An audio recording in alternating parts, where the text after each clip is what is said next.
Vegemite Bravo, Okay. Marmalade Alpha is in. Let's do this. I don't know why it's veering to the left. No idea. Oh, fuck. Fucking hell.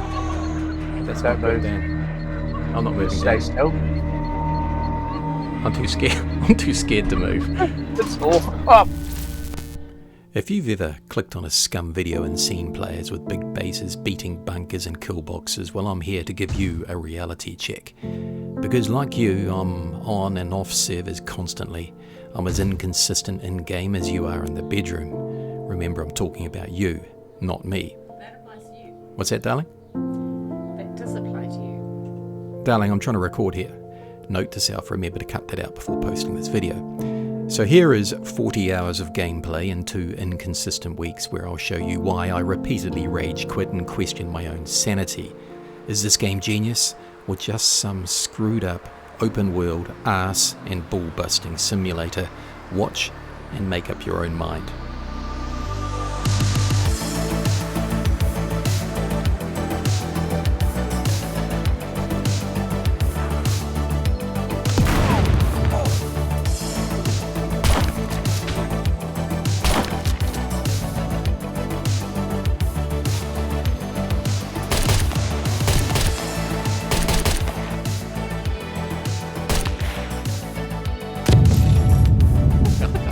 Get the other one. Get the other one. Get dinner. Oh, he's gone my way. So before we get into it, let me introduce you to Dan. He is my Scuddy, which is short for Scum Buddy. He helped out by prepping before I got on the server. He's a good grinder and not in the dancing sense, which is honestly the only reason I game with him, is beyond that he's an absolute shit magnet. Now if you like my way of spinning a story, don't forget to hit the like and subscribe button. It really does help motivate me to keep going, and I mean that. But let me take you back 40 hours to a galaxy far, far away, which started with lots of searching of buildings with my hoe on the wrong side of my body. And this eventually graduated to teasing Dan on our first meeting on the server by pretending I was another player. I'm in the kitchen. I'm not at the police station yet. Oh, fuck, there's someone here. It was an easy treat for me, to be honest. Ah, it's just me, I'm just kidding you. Oh my God, Maddie. With build 0.95, it took moments before we activated our first horde, Oh shit. Oh, mob. which went about as well as you would expect. Shit. Ah. Admittedly, sometimes Dan does have his uses. Welcome to Scum. These rags are filthy.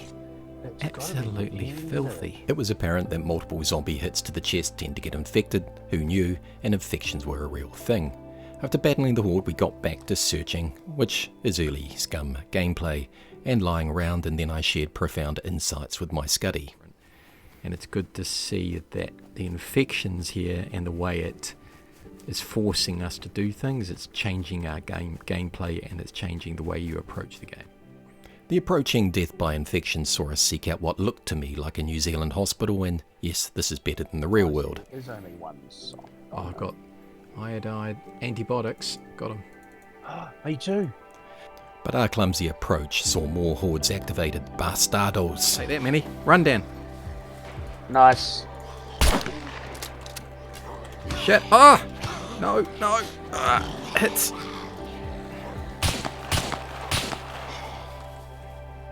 So you look like a survivalist. I look like a Yes. paramedic. Yeah, Brit.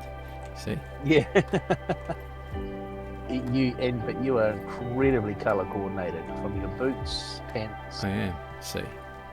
Amazing stuff. But being on a multiplayer server required basic rules to be remembered. Remember to zig and zag, Dan. Zig. But running makes for a rumbly tum, so... Looks like meat's back on the menu, boys. And early Scum is like a football game. It requires a lot of yardage to be put in to get the gains, so there was much, much more running. But it was all worth it when we found our first vehicle in an act verging on worship. We stripped it for its parts. Oh my... Mate, Rage's seat front left. We got the seats, don't we? we've got seats, we just need... Then, like squirrels, we buried the parts for future use, and several hours later found another red net truck, which we worked on like trained mechanics, but still couldn't get it going. The hunt for cars was now on. Then I came across this black obelisk and knew it was a reference to the 2001 Space Odyssey. I know that movie is a classic, but by Christ, it is a slow, boring movie. I dare to watch it. And as my hunt continued, I dodged mechs like a prostitute dodging cops. Took down a horde from my safe space on top of a wall. And life was almost peaceful now with me and Mr. Pumpkin, and then this happened. I came across my first enemy survivor, filthy and deserving of death, but we're both so shocked we failed to draw weapons fast enough, and as I repositioned with some dynamic YouTube-worthy shotgun play, of course the server reset. And he was not there when I immediately logged back in, lucky for him as my gunplay is up there with my foreplay. Thank God my wife isn't around to make a passing comment on that. Then me and Scuddy hit up some drops. This one here. Don't know if I can bloody carry that shit. Dig up our stashes, load Okay. up, and we're on the road basically. From container. Next, it was off to a Dan-picked base in the south. Battery, good health, excellent. Right, Dan, take us to a new base location. Let's go. The drive was long, but beautiful as we appreciated our road trip together.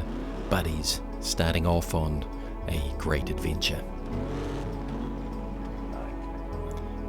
And as we arrived, Dan revealed his great plan. That's the entrance. Yes, apparently we were going to be hobbits. After exploring the cave, I concluded it was a doer-upper, so we set to it. Then we moved in, and then shortly after got lucky with another vehicle find. Well, a motorbike. It's not locked. So this is fantastic. Oh. Really?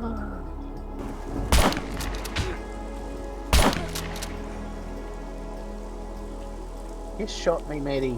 I didn't shoot you. Yeah, with your arrow. Oh, sorry, mate. That's alright. Oh my God, they just leap at you. Holy crap. As the sun set, 2 vehicles in hand, life was good. But as my loyal Scuddy not surprisingly moved on to another game, I was left in charge, so I set out to the traders, where I promptly banked some of the cash Dan had given me. Yes, he is in fact my pimp. And with that, I ditched the paramedic uniform and became a killer. On the trip back, the saying shortcuts make long delays came true as I got stuck in a small gap between rocks. Nothing wrong with that, it just adds to the flavour of the game. Nothing frustrating at all, not at all, no waste of time here. Nope, nothing to see. And as I dicked around, 2 survivors were testing out a flamethrower, so I stopped to watch. But it turned out they weren't friendly. Now, without a sight, I was shooting at small black dots. But I tried my best. And then ran off and later returned to retrieve my bike. But my invisible adversaries were true scum and shot me, which led to a classic game called Cat and Mouse. I bandaged. I ran some more, and some more. Then I hid, and I crawled around hoping for a surprise shot, and I have no doubt that my enemy were doing the same, but it was all quiet. Now, I may be useless at scum, but I am determined, so I returned to my bike. Oh god. Okay. Well, this is bugged. But too many ladies had enjoyed rides on the back of my bike, and I slowly slid down off the seat into the mesh, where for a few brief moments I savoured what it was like to be an admin. No, it's okay. Next up was a boat.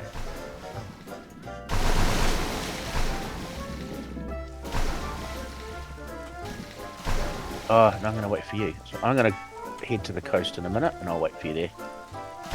It will kill us both, this boat. It's a Okay, curse. It's a cursed boat. It's got like a demon. Jesus. Things were not right here, and I'm not just talking about the demon boat, as shortly after our most treasured possession, parked near our base, well, it got stripped. And the reason quickly became apparent. We had neighbours. They had a mansion. We had a dirty cave with manky walls. They had all sorts of gear. We had bugger all. They had, well, they had mines. But all was not lost as I found another truck minus a wheel and learnt that the 3-wheeled trucks and bridges don't mix. I got rather lucky here, so I got back to searching and found another wheel. What a score. I got the wheel back to the truck, got it up and rolling. It was grunty, very, very nice. Now I made the executive decision to move to a new location way up north, away from our annoying neighbours, and not wanting to let Dan down, I selected another cave. And I started to move us in. Dan wasn't around, so he had no say. There is a reason I'm Marmalade Alpha. And to an alpha, a wolf is nothing, just fresh meat. Lots of it, enough to feed me for quite some time. Then Dan came back and I briefed him up. Be back to the old base and bring more gear up. But before departing, I scavenged more parts, as Dan had been working hard for once down south, and with the right parts we may get a second truck moving. After he had an unfortunate death, I was not involved in that, I picked him up. Some rude man honking at me. And on the way I helped him to find a mislaid motorbike. You're joking, where... They got binoculars. Keep going, keep going. Go around, it's just up there. Oh, See it? got it. Oh, yeah, Legion. And then we found some super bunnies and Dan set about catching them for our dinner. Get dinner. Oh, he's gone Where my is way. Get him, Dan. As we drove south, we found more parts and started loading these up. And back at the south base, we started to remove our loot. And with some ingenuity, we got the second truck up and running, and we were in the big time now, but now for some Red Bull action. Wow. Which was followed by base dismantling. I reckon. Alright, so you're gonna... Hang on, got to get rid of the lock on the door and destroy the flag. You done that? Oh, yep. No, hang on. I've removed the lock. And frankly, the team was rocking now. But then Dan's truck fell through the terrain with much of our gear never to be seen again, and we were back to one truck. Nothing annoying about that, nope, not at all. With us both back in one truck, we set off, almost to have our truck swallowed by a bridge. It's not rendered in yet. Oh god, what's it looking like on the screen? We're underneath the bridge. I knew that was going to happen just as I got up to it. Forgetting about all that, I started to build our new base, and as you will see, I'm an expert at this, and guides will follow in due course on how to do this. However, an attention behind the wheel and a harsh game dynamic saw me rage quit the game for a while when my truck skidded into a stream. I was automatically ejected, and in front of my eyes my precious truck was destroyed. How many hours lost here? I prefer not to think about that.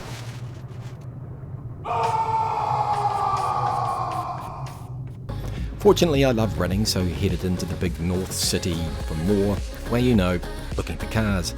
I spent bloody ages in the city searching and searching. Running was my life again. And when the map is this big, I did feel the first tinges of depression.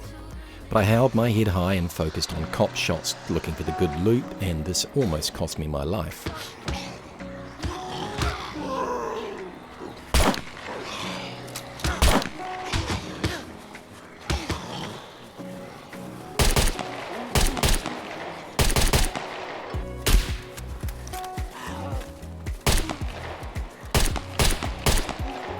So I had a lie down with my head in the snow, as that is what you do. But let's pause for a moment and watch the new zombie AI in action, and here you can see it break down a gate, which it then jumps over, sprains an ankle, then turns and runs back out the gate, all for the reward of an arrow to the head. But out of the darkness comes light, and yes, here I found another truck. Admittedly, it needed some work, but I knew I was the man for the job. And on another run back to the city, Yogi decided to chase me, but he met Mr. 9mm, and the meeting went poorly for him. Now, look away, animal lovers, as this is very disturbing, but at least I now know bears could solve the world food problems. I say we should start farming them. In the city, I decided to check out the stadium, as it has good loot in there, and not just sports memorabilia, but it was occupied by a beeper zombie, which blew up in my face, causing quite an ouchie.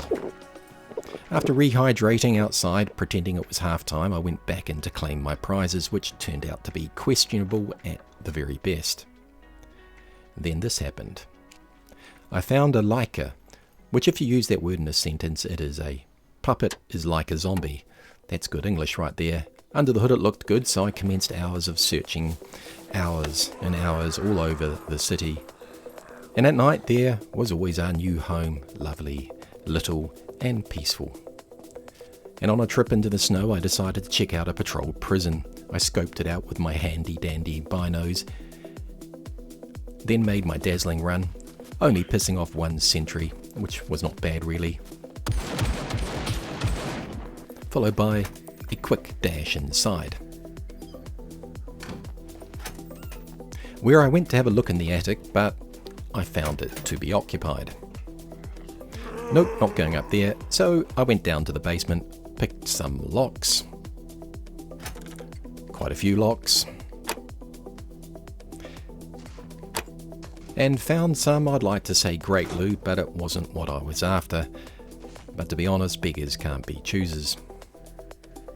With loot in hand, I dashed outside. And next up was the Snow Trader, where I started one of the great journeys ever done in Scum by carrying a seat I purchased back towards the city. It was a very, very long way. A very long way. And this was made harder by constantly always having to put the seat down to kill zombies. Great viewing this part of the video, I know. I do apologise. But the bastards just wouldn't stop coming. Getting this seat back to the car took a god-awful long time. And they even ambushed me when I was about to jack the car up, those dirty, dirty, bloody zombies. But Mojo the mechanic can get anything moving, even on 3 wheels. It ain't pretty, but it works, and it is a major, major zombie magnet. Which, of course, they all had to be dispatched. After dispatching them, I filled up my new car, then set off back to the Snow Trader to get the remaining parts. Frankly, I'm a god at this game. But I'm not finished with the city just yet, as I took my new sports car back to a motorbike I'd seen, and then I got that up and running as well. And with some solid kickstarts and a bit of going backwards and forwards, I took the Leica and the motorbike back to base.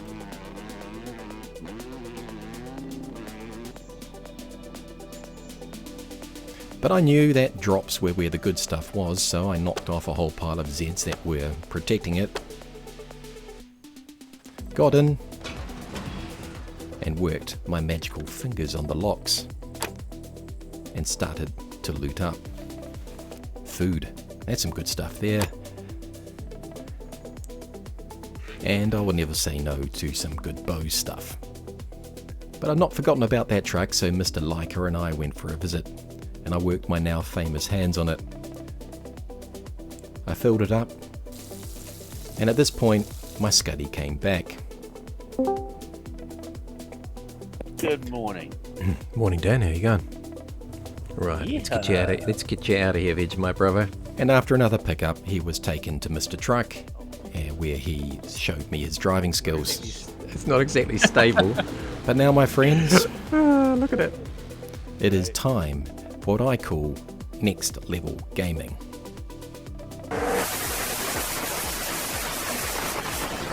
Now, did that give you a shock? Good, because it was meant to. But now it was time for a bunker that I'd found a key card for. Survival chances, Dan? 43.6. 43.6. We'll run with that. Mm-hmm. Let's go. It was a long way to the bunker, so we filled up the Leica and then set off on another road trip. Don't forget, I'm a useless Scum player, as you will soon see. Oh, this is an abandoned bunker. Alright, well, we'll take it. Oh no, it's got razors and shit in it, really? It's got what? This is going to have razors and Brennan at the bottom of it. Razors and Brennan, what? Well, come on, should we do it? That'll be alright, won't it? The percentage of surviving just went down 100, but for me anyway. And so the horror began. There he is, that's him. That's him. What? Hey, hey. abandoned bunkers so much. This is not good. This is like Now- a goddamn horror game. Later on, we're going to use this room as an escape room. We're going to run like hell many times into this room. Don't Now, say, there is- don't say things like that. There's a diagram on the wall behind you, and what we're going to be doing is putting a fuse in, then turning the power on to the cell block A. But what on Dan didn't realise was cell that my block attention A. span is little more than that of a cat's, and as he talked and explained, well, I quite frankly just simply zoned out. I had no idea what he talked about. 9, 3, 8, 8, 9. Okay, ready? And no, I was not, because I didn't know what was going on. Run. Nothing's coming. I think we can cheese them through the door. Oh, fuck. Well, that's Don't not good, move. Dan. I'm not moving, Stay Dan. still. I'm too scared. I'm too scared to move. It's awful. Off. He's there. He's there. Don't move. Don't move. Oh my god. No. Move off to your right. Move to the right. Oh, Jesus Christ! He's on me. He's on me. Pressing F. Pressing F. Am I off? I don't know if I'm off. You're good. You're good. You're good. Oh shit. There's Brenner. Shit. Brenner's coming. I'm shutting the door. Shutting the door. Oh, Jesus Christ! I'm bleeding very heavily. He munted me. Hang on. Oh shit. He's opened the door. Run. Run. Ah, Run. Run. Quick. where to? Come here. Yeah. Just. He can't get in. He can't get in. He's gonna flamethrower though. I've got to. I'm gonna treat you. I've got advanced. These bloody things. Who designed this goddamn game? It's What are we so gonna do? Hey, bad. we can search down a bit further, can't we? Straight ahead. Yeah, we could go to the armory. Yeah, let's do that. Let's do that. If he drops, you do an arrow to the head. Here he comes. Arrow, arrow, arrow to the baby. To the baby. I missed it. Damn it. Right, I got him. Keep going. Oh, mate, you're a legend. Ooh. Legend. Oh, Okay, fuck. it's right there. I see it. No. Oh, no. Hang on. He's on me. Watch out behind you. Got it. Got it.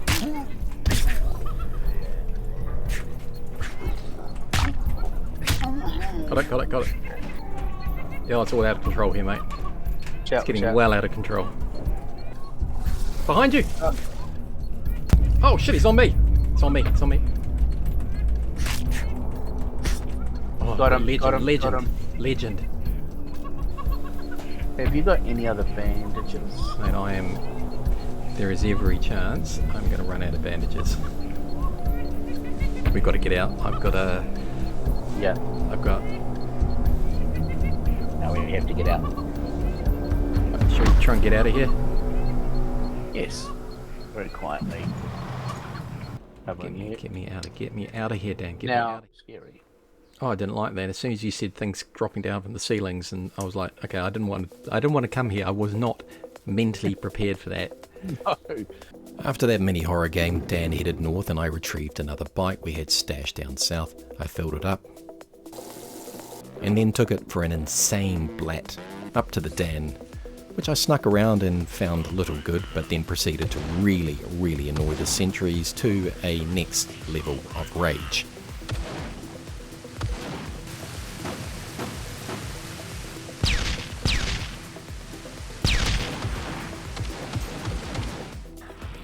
Then it was back to hunting for more gear so I could do a new bunker. Cop shots were looted, locks were picked, and little was found, so up north I went to an abandoned airfield, where again I pissed off the sentries, and to be honest, it all kind of got a little bit out of hand. Sentries were shooting, I activated a horde, there was a beeper, my heart was pounding.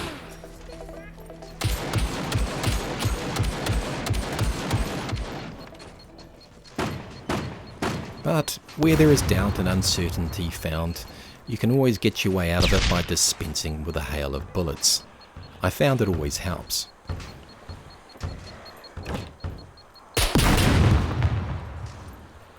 Back at another drop, Yogi decided to compete with the zombies to keep me away, and that was a miserable fail on his part. Inside the drop, I misread the timer as I had no screwdrivers, so I was going to force the locks, but got a heart attack when the drop gave me the warning. So I bailed out of there, ran away from the zombie, dispatched it with my 9mm and got myself to a safe distance.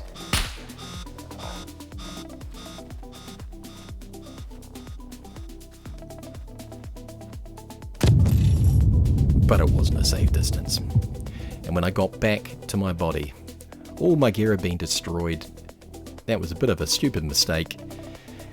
Yep. But at least I had my hobbit hole, which was so cozy and safe, and always determined I got back to the drops and forced those locks properly this time, and with some high tier loot obtained, I made a visit to an active bunker. Yes, it was my lucky day in that regards. Now, I'd never used an EMP before, but after I got the metalhead's attention, I waited for it to approach, pulled the pin and tossed it. Then I applied scum logic and ran around the back, and I saw that it had worked a treat on him. He had been brought down by those magical blue sparks, and his little sleepsies enabled me to get into the bunker with ease. Now I knew this bunker would be a breeze after that last one. As I opened up the door to the storage area, I tried to remember my aim here, which was to find a hazmat suit. Inside, I took down a beeper and a fatty security guard. Now this was not my first rodeo in a bunker,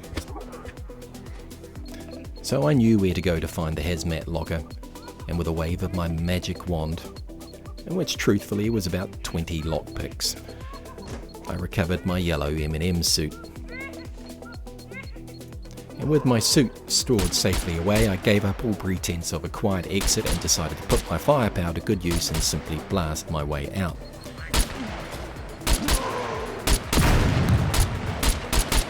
Remember, guns solve all problems.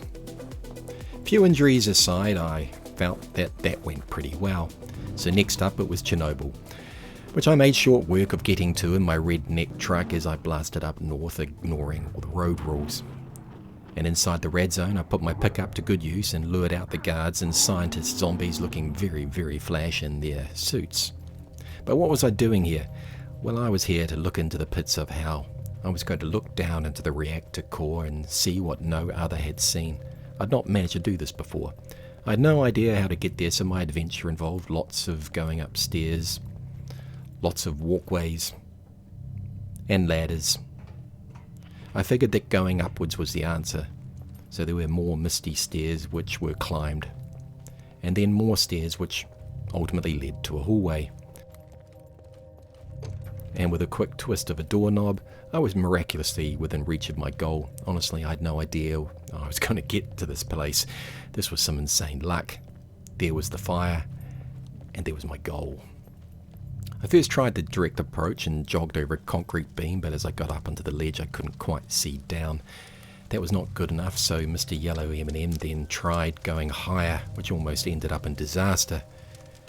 With that not working, I went around the back side, but I couldn't get access, you know what I mean. So it was back to my starting position, where there I saw a small ledge that if I could get on I could surely see down, so tentatively I stepped out. And it turns out that some things are not meant to be viewed by human eyes. Thanks for watching. This video stretched my sanity. You are all bloody legends. It's not been the path for the faint-hearted, for those who prefer leisure over work, or seek only the pleasures of riches and fame. Rather, it has been the risk-takers, the doers, the makers of things, some celebrated, but more often men and women obscure in their labor, who have carried us up the long, rugged path towards prosperity and freedom.